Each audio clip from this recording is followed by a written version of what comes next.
everyone, and welcome to another edition of IT Social Hour. I'm your host, Andy Wiggs, Senior Editor at Tech Channel, and today's episode is going to be a little bit different from what the kind of stuff we normally cover. Today, we're covering a piece of marketing and entertainment called Big Iron Bits. It's from Broadcom, and it is a hit. It's racking up thousands, tens of thousands of views.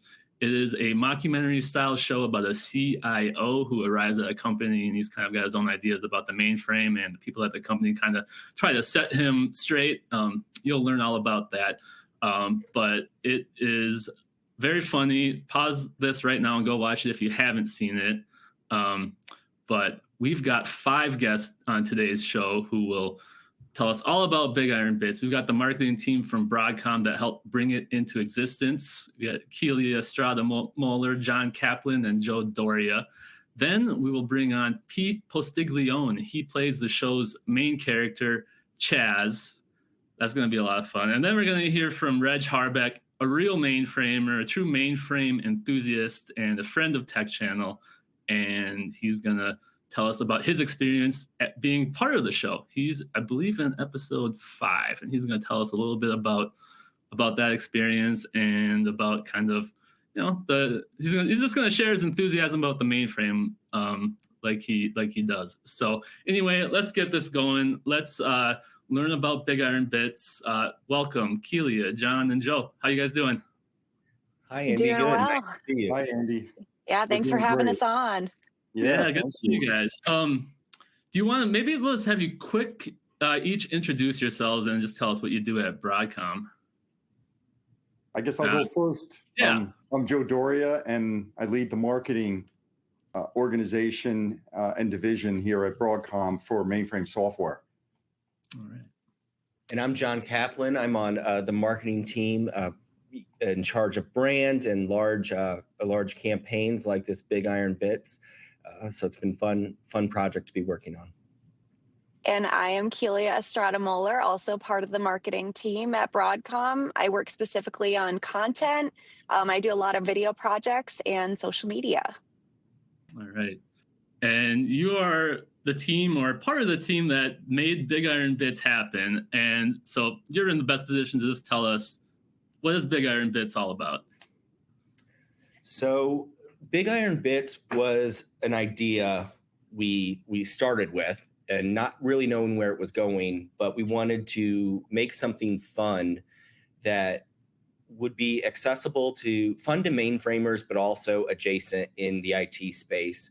And at the root of it, it's really a mainframe Mythbusters show with a completely different take. We address common misconceptions about the mainframe through the lens of a new boss that enters that doesn't have all the right information, and a team of tried and true mainframers that want to believe in it and know all of its capabilities, use that to teach him. One of the fun things about the show is we designed the characters to be relatable, and we hope, and we've heard, that as people watch, they say, oh, I know that guy, or I worked with a Larry before, and oh, I know someone like that, or I once had a boss like Chaz.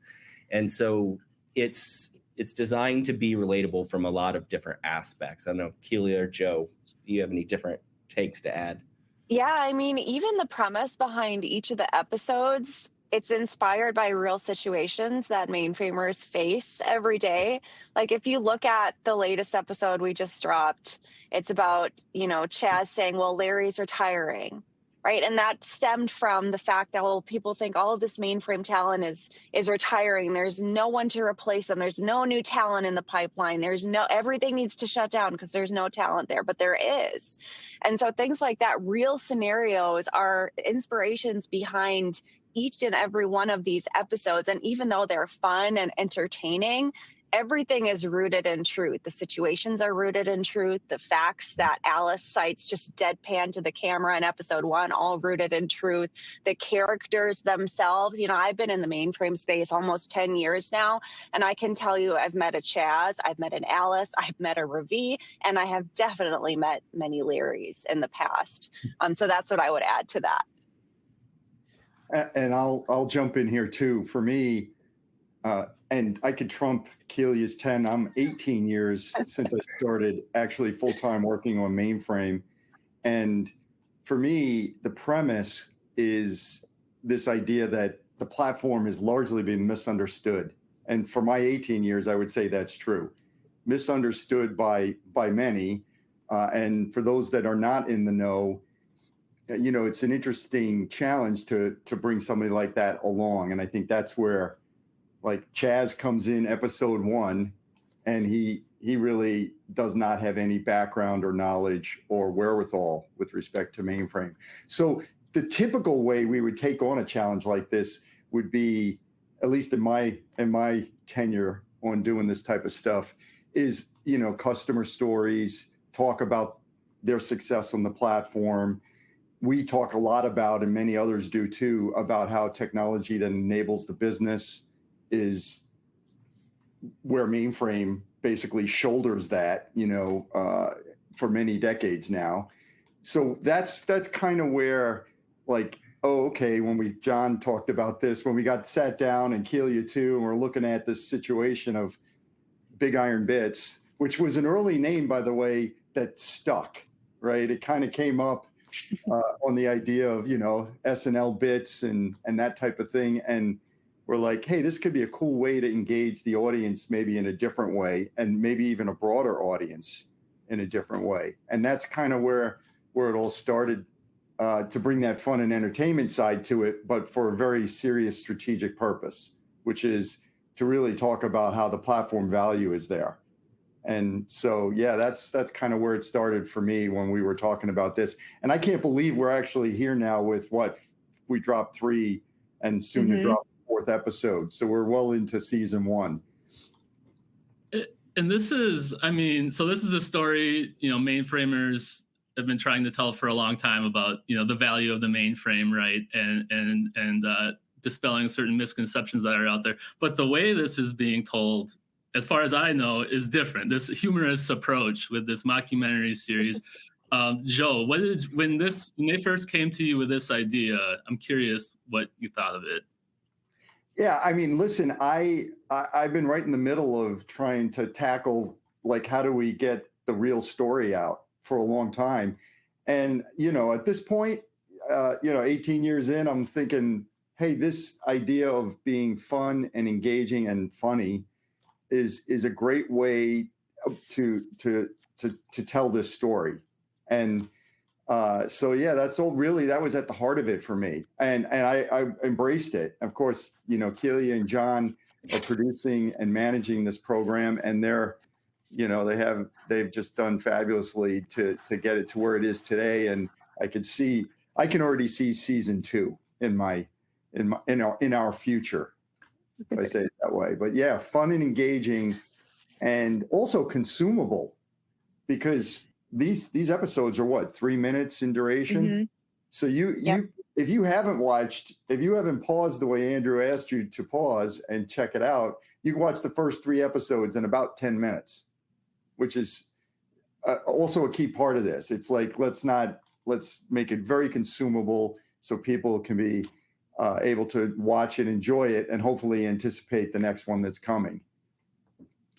I'll say that when we were starting on this, Joe was enthusiastic and gave us the green light to do 3 pilot episodes. And then we worked through the first scripts. And as soon as he and other leaders read them, they gave us a thumbs up and just said, go do all 12 for season 1. We get it now. We get it. Go for it. So it was really fun to go from idea to kind of scripting outlines to seeing a script to then filming, and then just every stage it's gotten more exciting. Yeah, seeing the script, I think, is really what made it most real for me, because you go from, you outline 12 different episodes in a deck, and you have a meeting with the writer and debrief him, and then he sends over the first script, and we were like, this is going to work.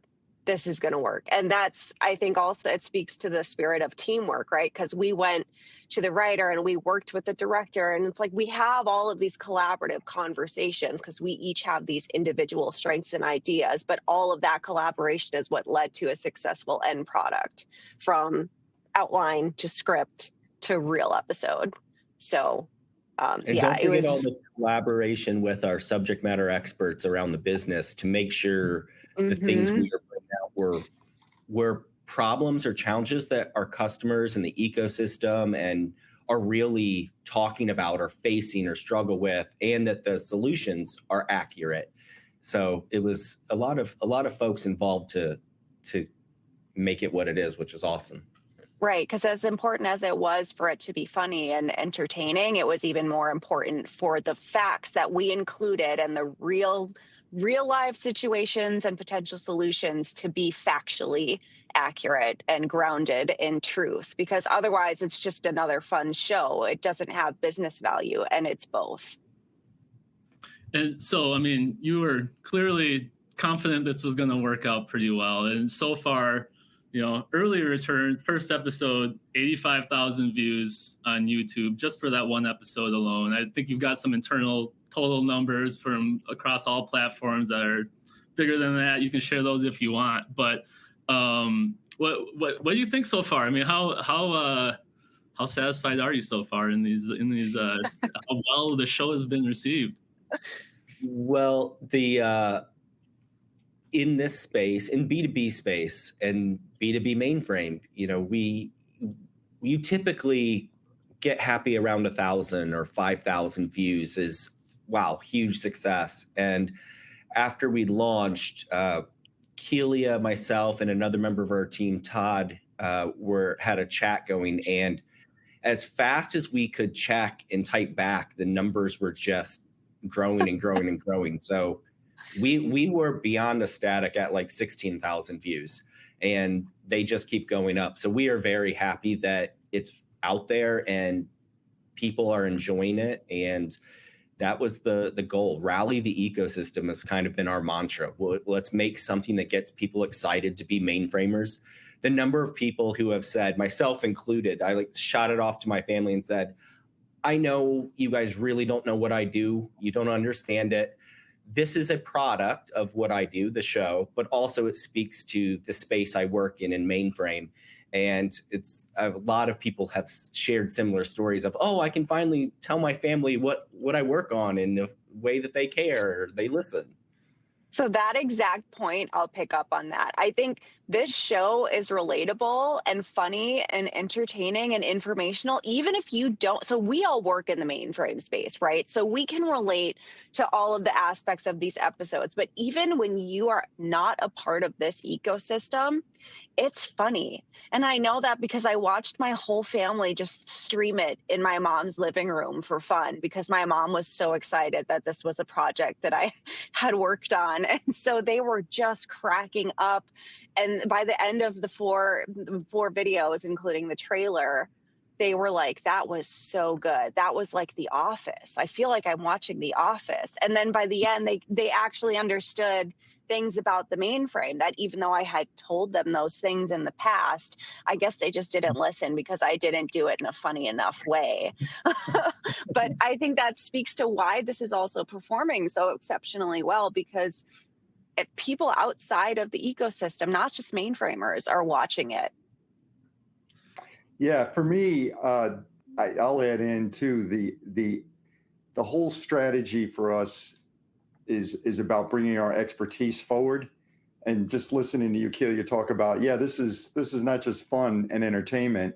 We're bringing our experts into these as themselves, right? They're when they're coming to the real situations of the different episodes and trying to address, maybe the things that are, as I said earlier, misunderstood, and understand the platform better. I mean, that's what it's all about. But the expertise is one thing we know as mainframers. And by the way, I'll say this to you, Andrew, too. Reg is not the only mainframer that's coming on here. There's 3 right here, too. We're marketers, but we're mainframers, too. Okay. And so, definitely getting that expertise around the platform to be understood too, and that it's available to your comments, Keely, about the whole skills challenge that's out there. The skills challenge too is not a mainframe problem too. I feel like I want to say that it's really an IT, wide problem. And so there's tremendous opportunity out there for folks that want to have a career in tech and technology, and mainframe is a haven for that too. There's tons of opportunity there, and you can be an expert in this space and really have a successful career here. A testament to the three of us right here. So that message of the mainframe, that everything we all know that it's all about, the the backbone of basically the global economy. So you had to get that message across to the actors too. Can you tell me a little bit about what it was like, kind of working with them and kind of coaching them up on the mainframe and making sure everybody was kind of on the same page with all that?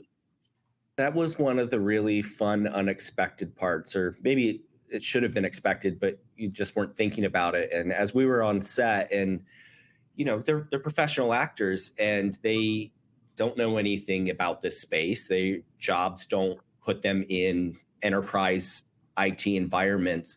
So it was fun to watch them working, and then we'd find moments to go, wait, let us explain this detail to you, and to watch them be completely blown away and amazed, and as I learned more about it. And by many days into filming, you could see that they were starting to discover things on their own and do their own research so that they could go into the next scene more informed, and play the characters as authentically as they could. Keely, I think you have the story best about the numbers being real, if you want to share that. Yeah, so in the first episode, right, there's a section where Alice just starts rattling off statistics about the mainframe and all of the different industries that rely on the mainframe, and she has these exact numbers. And one of the actors came up and was, practicing the lines as actors do, and he says it out loud, and he's like, "Is that real?" I said, "Yeah, that's a real number. Those are all real numbers." And later we talk about the number of transactions that the mainframe processes. Is that a real number too? Yep, that's a real number. So we just talked about that led us to a whole conversation about how big a trillion really is. I think we lost half a day mapping out how big a trillion is, because it's unfathomable really so that was funny. It really is. And we just talked about this is edutainment. I think I heard someone refer to it as education and entertainment. And it was education, but also entertainment for even the actors, for even the crew members who were there during our filming dates. So that, I think we saw that happening in real time, and that gave us an indicator that it would serve that same purpose too for the people who saw the episodes once they were streamed. So I think the last question I have for the three of you here is, so Joe, you're the boss here, right? You've been in the mainframe marketing 18 years. I'm curious, like how just this marketing approach of using humor to market the mainframe, how much of a departure is that from the norm in what you've seen in your long career? I haven't seen it like in a digital program like this in my career. I think humor and entertainment, in person at events, in different ways that we engage and meet with customers, maybe has come into the mix over my 18 years. But I've never seen it programmatically done like this, where we actually lead on it and use it as a hook, if you will, for drawing in the audience and wanting to understand. And I think the way this works is, even if they maybe a little bit going too far with this, but if they come into it not trying to understand the mainframe better, they can't help but leave understanding the mainframe better. You see what I'm saying? So it's like a little bit of a it's strategically, that's great, right? You're getting folks to enjoy themselves, get to know these actors, get to know the story, get to see how the advocacy over the season starts to change for Chaz I know he's coming on. Yeah, so it's just a fabulous way to get people talking and engaging around the platform and understanding it better. So it's fabulous. But I haven't seen it done like this for sure in a big program campaign. Yeah, I suppose, I mean, kind of knowing mainframe people and kind of feeling out the vibe among mainframers, I guess it's not a surprise that a humorous approach would work, right? I mean, I think you know, a lot of these folks are pretty funny people and enjoy fun things, right? So, well, there's in B2B marketing is traditionally pretty dry in information first, and everyone that we're marketing to, they're still humans that have a lot of personality, and you don't go to work and suddenly put on a different hat that makes you excessively serious. You're still, humor is universal. Not everyone enjoys the same type of humor, but why not bring some levity to a very serious and important, globally important product? It's very serious, but we can still find a way to make it enjoyable. All right. Well, this has been fascinating just to hear about kind of the behind the scenes of how Big Iron Bits came to be. I think now is the time to bring on the star of the show, Chaz, aka Pete Postiglione. How are you, Pete? Welcome. Oh, looks like there he is. There we are. You were frozen there for a second, Pete. No, that was Pete being Pete. Yeah.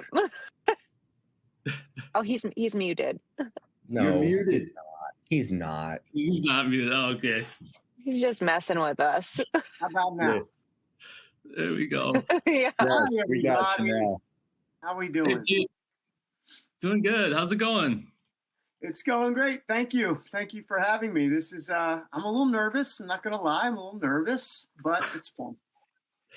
So, Pete, tell us about Chaz. What's Chaz's deal? Chaz. I'll start off by saying I think there's a little bit of Chaz in everybody. They don't want to admit it, but I think there is. And Chaz, at his core, he's a good human being, but he has these grandiose ideas in his mind that don't always play out in the real world. And so in his mind, he's got it all figured out. So, and he's trying desperately to kill this whole mainframe idea. I don't know why, because I think he goes and as the episodes progress, learns that it might not be such a bad thing. But he's got his ideas that he wants to conquer this whole mainframe thing and sweep it under the rug. The cloud. It's the way to go. And the Broadcom people here, they know all about Chaz's Chaz type that comes in and has his own ideas. For you folks, Broadcom people, what did you think of Pete's? What did you think of the way Chaz came out? Was it true to life? Was it? How real was his performance? It was certainly over the top, but over the top by design. And I'll say Pete brought a character to life that was far beyond, I think, our expectations. When, as I was saying earlier, idea to script, but then script to seeing Pete and the other actors bring it to life and how they changed and evolved it. There was so much ad-libbing because, Pete would say, this isn't exactly how Chaz would say it. And because Chaz is in Pete. And so he would say, can I say it like this? Is it still accurate? And, if it wasn't one of the facts or something, we're like, yeah, absolutely. And he was constantly pushing and asking us, I think this is where Chaz would go. And that was super amazing to watch. So beyond my expectations. Yeah, and we were just talking about the actors learning about the mainframe too. I mean, we had a whole discussion with Pete about in real life, there are indeed CIOs who come into organizations and they don't know about the mainframe and they have this conception that they have to go all cloud, just like Pete was just talking about. But all of that is rooted in misinformation. And so we were educating him on in real life, this is how a mainframe team would go about teaching their new CIO why the mainframe is actually incredibly crucial and important for an enterprise and for business success too. So all that was rooted in truth. So Pete was always asking questions, and by the end of filming, he was just ad-libbing and saying stuff about the mainframe that was catching us off guard. We're like, what did he just say? Oh, that was good. So Pete's the mainframe expert now. Sorry, go ahead, Joe. No, I was just gonna say, for me, Pete's rendition of Chaz is intelligently nuanced, is the way I would put it. This is not like laid out on a design board, like how you do this. This guy does it, and we all sit back in the production set and just, we sort of keep reliving how much we enjoy it, because we see it happen on the production set and go to ourselves and look at one another, right? John and Kelly, we look at it as, well, we didn't expect that. And then of course, when we see it all the way down to the final edit and release it, it's all there. So Pete, hats off to you. The rendition is really fabulous. Well, thank you, everyone. That's very flattering. I was wonderfully surprised when I read the scripts. John had spoken with me and spoken with my agent, and when we were talking about this whole thing, I was in. I was like, yeah, I love this. I've been working for Broadcom for a long time, and I'm like, yeah, absolutely, yes. And then when I read them, and I read the brevity of them and how quick and razor sharp they were to the funny, I was like, yeah, this could absolutely work.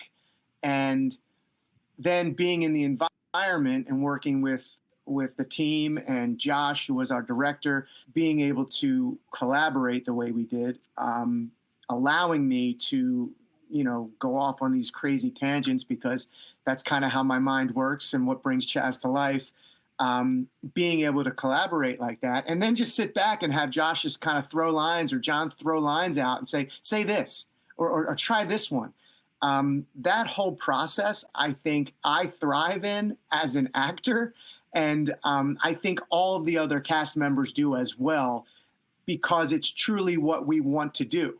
It's a team sport. And when you're working as a team to bring it to life, it's like we all want the best version of whatever that's going to be.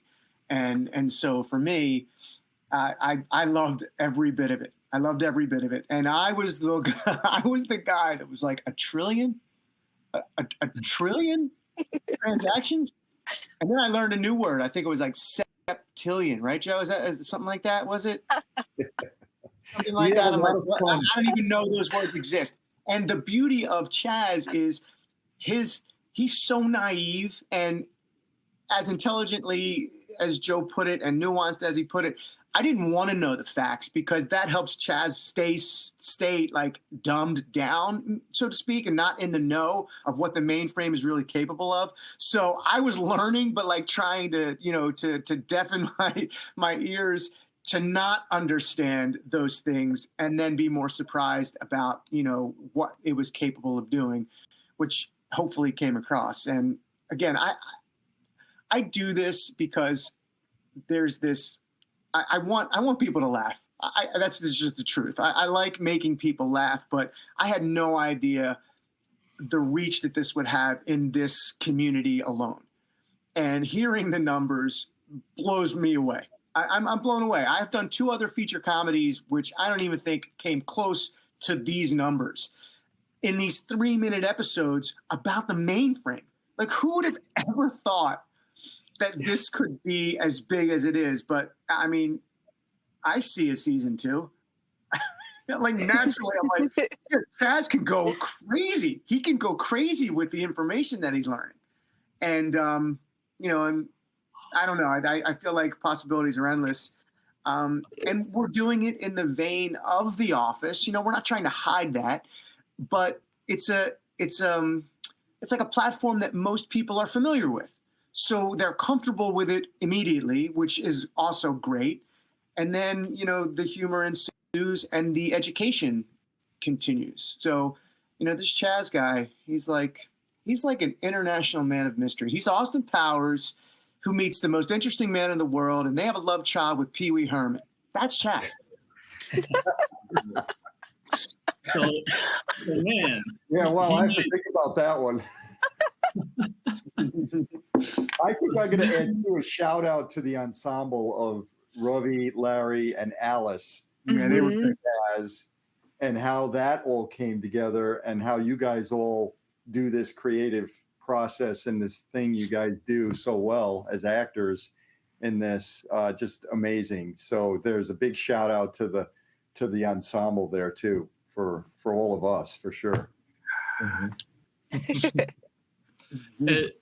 And so Peter, like, you had heard of the mainframe, right? Before, like, a lot of us have heard of it, right? Yes, I've heard of the mainframe. Yeah. My father used to work in data processing for a company called General Accident Insurance in Philadelphia. And he worked in this huge data production room, which was like a reel-to-reel and a punch card, which, you know, I always kind of equate to the beginnings of mainframe in that world. So I was familiar, but not familiar with the hugeness of the transactions and how many industries it's in and how many industries rely on it to do the computations and the transactions. And that blew me away. I heard some fact about a bank. I want to get this right. Was it Chase?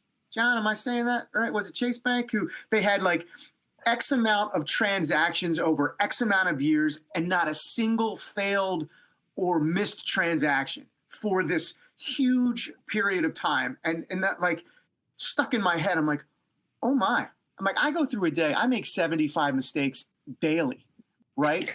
So to, you know, go through a series, like, I don't even know what the number was, like 17 years, whatever it was this huge number of years with no hiccups. And I'm like, wow, that's crazy. For a bank, that's crazy. You know, sometimes you know, and I come from a generation where I had to fill out a withdrawal slip, right? I had to go to the bank, and you get one number off, and they're like, "I'm sorry, we can't do this." And I'm like, oh, "Okay, all right, well, let me try again." But yeah, I was blown away by some of the stuff I was learning, and now, you know, I always wanted to be a tech geek. That's just the truth. I went to school to be a computer guy. I wanted to be a computer science major, and I couldn't pass COBOL. And for all you people out there, I failed it twice, Andrew. Twice I failed it. And my guidance counselor or my advisor is like, hey, you might want to, like, let's try something else. Like, hey, what else do you like? So then I became like this obsessed broadcast journalism person. So I got into communication arts, and I'm like, I love sports. Maybe I could do broadcast journalism. This is going to be great. And then that went awry. So then I just started to write, and then I became a graphics and computer, like a layout guy. And that's kind of what happened. But I've always wanted to be in computers. I did a little, yeah. So, and now you are. And now here you are. Pete, let me ask you a question. Yeah. Since you started in this program with us, how many dinners or gatherings in your circle of life where you're with non-mainframers have you started talking about, hey, do you guys know about this platform called, have you done that? Has that happened to you yet? Not yet, but I do bring up Broadcom a lot, which I think is an interesting thing, because I say, hey, you guys ever heard of Broadcom? And majority of the people in my circle, some say yes, some say no, but they have no idea how big Broadcom is. And then I'm like, you might want to look up Broadcom. And then they look it up and they come back to me like, you just did a what? With who? I'm like, yeah, we just did this whole web series with Broadcom. And I'm like, I can't really explain it other than it's coming out soon and it's about the mainframe. But it's about this big company. So you might want to check that out. So those are the conversations I'm having. Gotcha. Okay. I was just trying to see if you're bringing Chaz out into the real world at all. Well, like I said, Chaz lives in here. So every once in a while he'll come out. But one thing about Chaz, he talks about himself in the third person. I never do that. Pete will never do that. Pete is like, he's a geek in like wearing this white guy's face. He's a super geek in there. I'm glad you got to kind of fulfill your computer nerd dreams with this show. Yeah. And yeah, I mean, And it's I found out appropriate. COBOL Sorry, is go still ahead. used. Apparently. I didn't know that, but I found that out that it's still used It Yeah. sure is. in mainframe. And I'm like, well, okay, well maybe this is my time to. I'm going to pass this time. Yeah. And Chaz doesn't know COBOL either, right? Like, right? I assume. So that's perfect. Yeah. This has been a lot of fun. Thanks for telling us all about what it's like to be Chaz, Pete, and you're kind of having your eyes open to the mainframe world. It's always fun to hear that outside perspective. So Yeah. Thanks for joining us, and I hope it continues to be awesome, this series. It's going great so far. So Yes, I'm about to. When I sign off, I might go watch episode 4 that just dropped. I can't wait. So I might watch that. I don't even know what episode 4. Like it was all a blur. What's episode 4? Oh, episode 3. Episode 3. Oh, That 3. was Larry's retiring. Oh, that's right. That's right. With the croissants. Yep. Okay. Yep. I'll go watch. Sometimes that. you got to break a few eggs. Sometimes you got to break a few eggs. Yeah. Like I don't even remember half of the stuff we said, which is so good. But Andrew, I just want to say, thank you for having me on to talk about this. And you three have been so sweet to me, and the whole team has been really so good to me.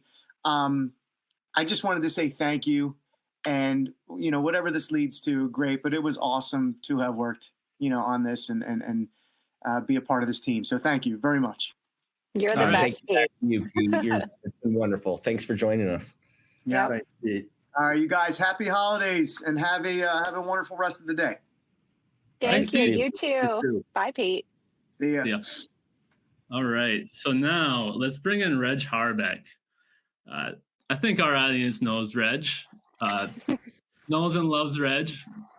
Big time mainframer, mainframe enthusiast. The 4th mainframer we've got on this show. And he's also our first return guest to IT Social Hour. If you've been watching IT Social Hour from the beginning, you maybe saw the IBM Champions episode. We had him on. So he's got that honor of being the first return guest to IT Social Hour. Very excited to have Reg Harbeck on. Reg, how you doing? Doing great, thanks. Having a blast watching this conversation so far, and so excited about this whole concept of doing something really human about the mainframe. That's always been a big emphasis for me, is that the humanity of the mainframe, and I'm just so impressed with what the team is doing.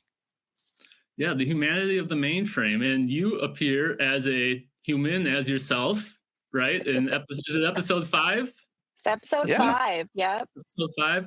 Why don't you tell us, without giving any spoilers, maybe just tell us kind of what the premise of that episode is. Well, basically what it comes down to is, up until this point, everything happens inside the company.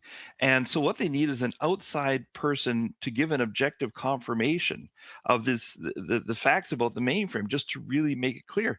And so as somebody who's known to be an enthusiastic mainframe nerd, that to bring me in is really my opportunity, is to just share that enthusiasm by just telling the truth that any mainframer out there knows, and really confirm the exciting facts about just how important and relevant the mainframe is. And so I obviously have a lot of fun doing that. Yeah.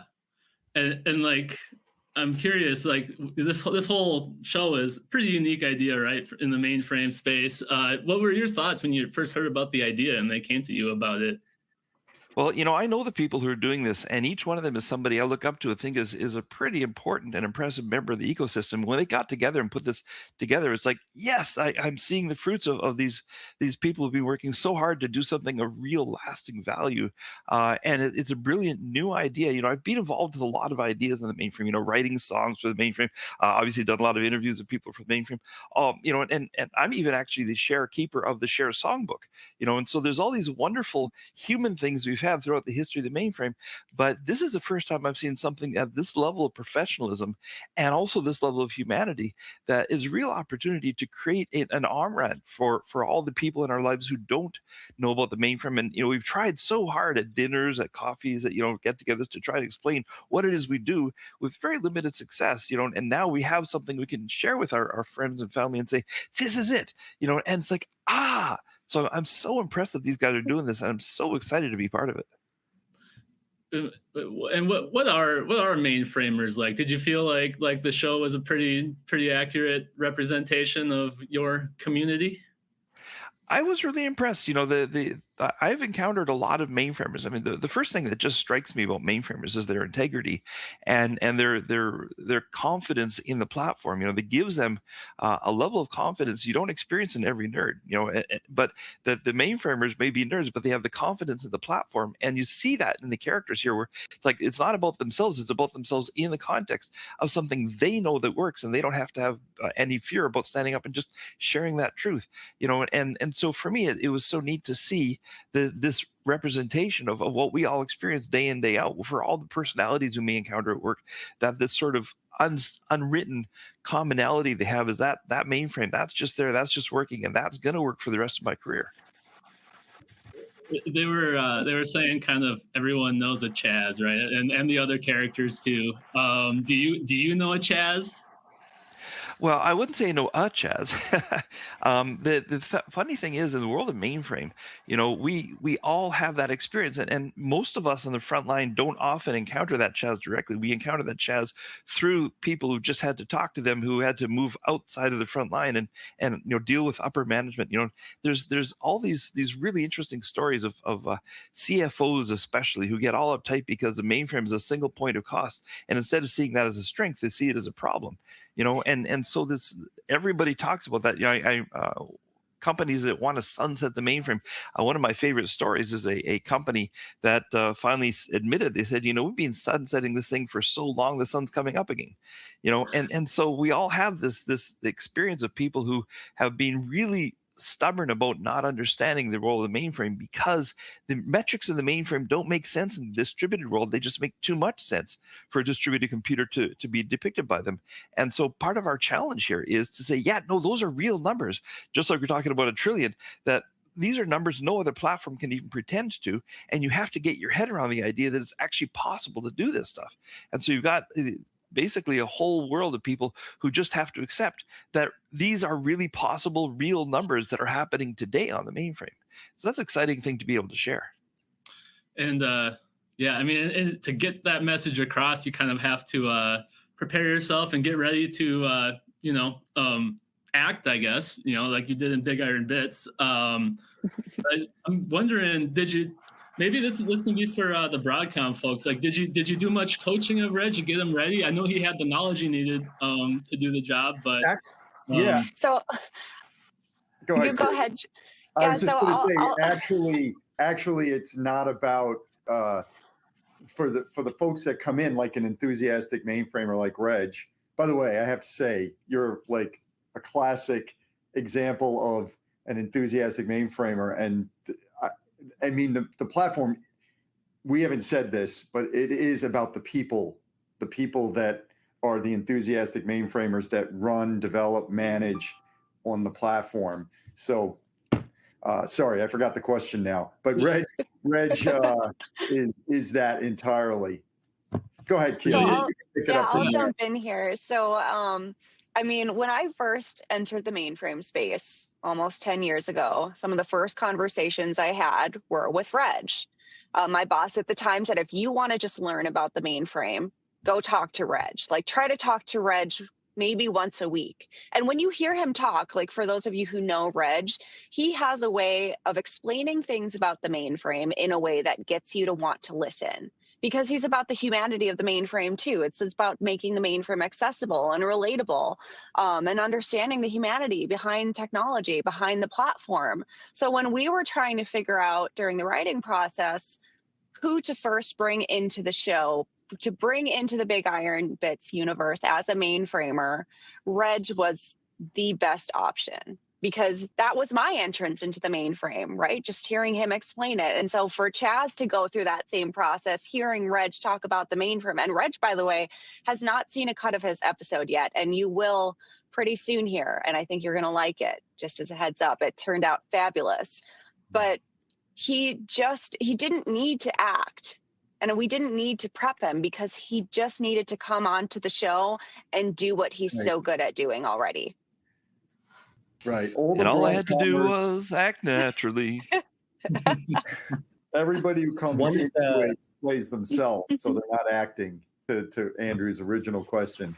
Go ahead. Mhm. I'll say the only coaching I had to give Reg, I was on a Zoom type platform because that's how Reg enters the show with Reg, and he was conversing with Larry, and Reg was just having a conversation about the mainframe. Well, I had to remind Reg that this was an actor who doesn't actually know anything about the mainframe. Because he was hitting him with some real good questions and the actor was just frozen. And so I'd have to feed him the answers. But that was the only reminder I had to give Reg. Like, hey, I know I told you his character knows everything about the mainframe. This guy doesn't. So let's throw him some easier questions. But I was so impressed. I mean, those actors clearly did their prep work, and he came across so credibly that it was really comfortable. Essentially, I mean, starting with the script, but then improvising, a conversation back and forth because he really played the role well. Yeah, they're sounds like they're pros, for sure.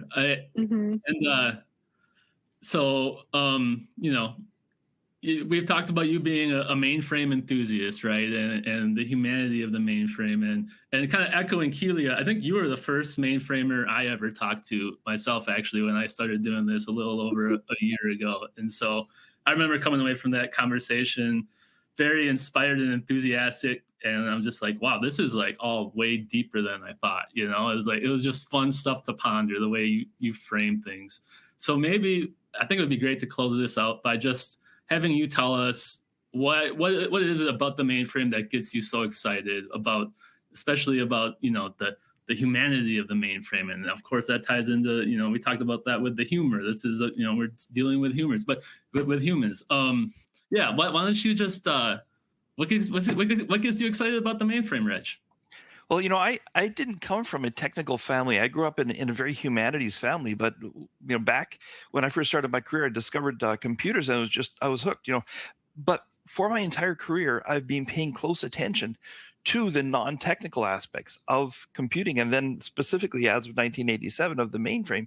And it's really struck me that you have people talking about computing as other than humanity, and even humanity becoming other than itself with computing, with things like transhumanism. And I'm watching this whole time and saying, no, this is a true expression of our humanity. And you look specifically at the mainframe and everything that went into the creating of it, and it has been a manifestation of thousands of years of the best of humanity. You go back to Socrates and Plato, and they're talking about techne and poesis, or in any other direction back thousands of years, and you move forward and you see how the mainframe has really taken up the mantle of what we've always been doing and embodied it with such excellence. And it's funny because on the one hand, for the past half century, we've been so focused on technology that we've kind of missed the fact that what's really happening is humanity. That our inventions, our technology is exclusively a human thing. We don't know any other animal around there that's created computers. We're the ones that are the computing creating and the technology creating species, and we manifest who we are. And so this opportunity, having gotten to a milestone where we've really established an infrastructure, we've established a way of doing things using the mainframe, and we can take a step back and say, okay, what is it we've done? Because the mainframe isn't going away. Some people like to say the mainframe's not going anywhere, but I like to say the mainframe is going everywhere. And it's becoming the underpinnings of whatever the future is, because it's become such a solid expression and manifestation of the very best of our humanity. And now we can kind of rediscover all those other dimensions that make us human. I remember back in the early days of computing, one of the jokes, somebody's going shopping for a computer and they say, what colors does it come in? These days you can actually kind of have that, but just those human things, or Stephen Jobs and his discovery of using fonts and not just a single, way of doing text. All these little things that we thought were secondary turn out to be the stuff that we're doing computing for, the experience of living and being human, making ourselves more human. And so having established now this great platform that becomes the infrastructure for whatever the future is so cool, knowing that what I do on the mainframe, whether it's directly writing programs or configuring, or whether it's creating stuff like this, this very episode 1,000 years from now, archaeologists are going to be sitting there watching us, and they're going to have this weird aha experience as they hear us talking to them across the ages. And this is what it was like in the early days of computing, when computing really became a core aspect of our humanity. When we were so focused on the technology, we were just rediscovering that it's all only ever about humanity. Reg, you're blowing my mind over here, Reg. Yeah, Reg, I don't know. Maybe we should have you pull Pete aside and tell him some of that, or hopefully he's still listening. Oh, he's heard all of it. Well, we got more episodes to come. Yeah. Yeah, maybe we can do this again next year for season 2. We'll see. This has been a lot of fun. Thank you, Reg, Joe, Keelia, John, Pete. It's been great learning about Big Iron Bits, hearing about all your enthusiasm for the mainframe, your mainframe learning journey, the behind the scenes, all of it. Really appreciate it. So to our audience, if you haven't seen Big Iron Bits, go check it out. I promise you it is very hilarious. I think we got 12 episodes total, right? Yeah. Yep. And just explore that universe. Get to know Chaz. You can find it at Broadcom Mainframe Software's YouTube page, among other places probably. Also, don't forget, visit techchannel.com/subscribe. You can sign up for our newsletter there. And that's a way to make sure you're getting all the latest on all things tech. All right, that's it. Thanks, everyone. Thanks, Thank Andy. you. Thank you.